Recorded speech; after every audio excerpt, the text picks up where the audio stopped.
Team Scritch, welcome back to the Scritch is Going Wild channel. Thanks for watching. So we are in the middle of the Pisgah National Forest right now, and we are at the highest peak since we were at Klingman's Dome, and it will be the highest peak until we get to Mount Washington up in New Hampshire. So that's pretty cool. We're pretty excited.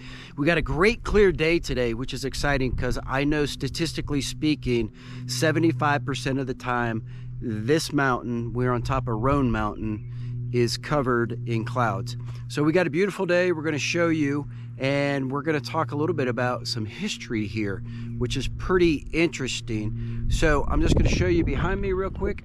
There's a parking lot. You can actually drive up here if you want to. There's no charge right now because nothing is open, but in around Memorial Day, I do believe they start charging to get up here, but it's a beautiful little site. This site was constructed by a Union general who was, after the Civil War, he settled in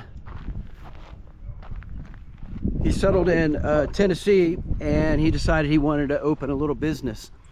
And so he opened a hotel up here. It's called the Cloudland Hotel. It's 166 beds, and it's on top of the mountain. And he opened it in hopes to attract not only tourists, but people that were suffering with diseases like, not diseases, but allergies like hay fever and things like that. So he cleared this all off. He planted a beautiful rhododendron garden.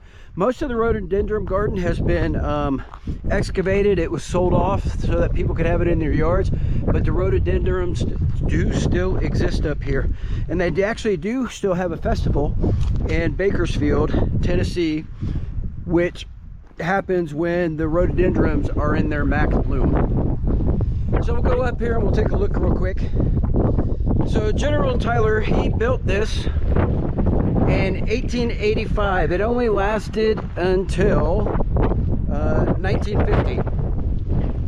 Because of the winds, the hotel rocked back and forth like a ship, according to a writer named Charles Dudley. He came up, he wrote about the hotel, he wrote about how amazing the hotel was, how it looked, how plush the hotel was with carpeted floors, carpeted walls. It was steam heat, which was innovative for the time. Some of the rooms had fireplaces. They touted that you could see 100 mountaintops from up here. People would take a train station until they got to Roan Mountain train station, Tennessee. They would get off the train, they would stay at a little local inn, and then they would get in a carriage, and they would bring up a carriage about 12 dusty miles is what it says, until they got up here. And then they would get out, and most guests, it sounds like they would stay up to 30 days.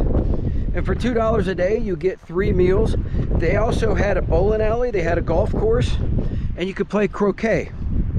One of the things Charles Dudley really talked about was how you could get away from all the birds, not the birds, you could get away from all the pests like mosquitoes. There weren't gnats up here.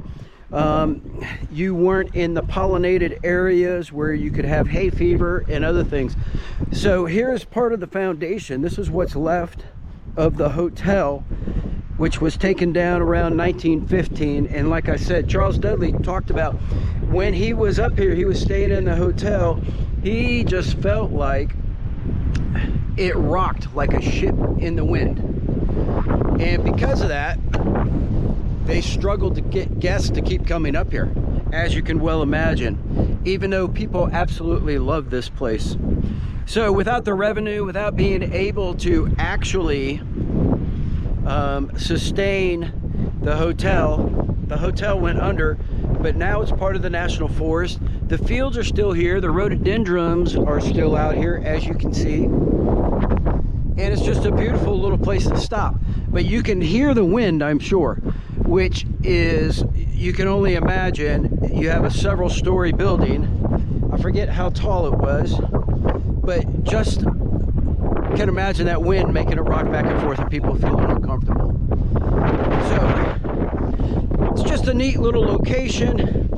We are at mile 378.5, and we are headed into Roan, Tennessee. One more night on the trail, and then we'll be in Roan, Tennessee for a night, and then we're heading into trail days in Damascus. So we're pretty excited about that, but I did just want to show everybody this just neat location and just the beautiful views. And I could just imagine if the trees weren't up as much, you could see even more.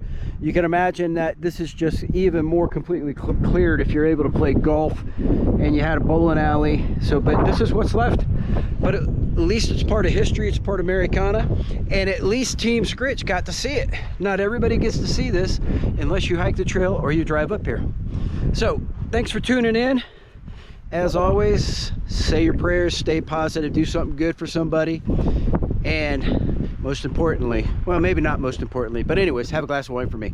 Until next time, Scritch is out.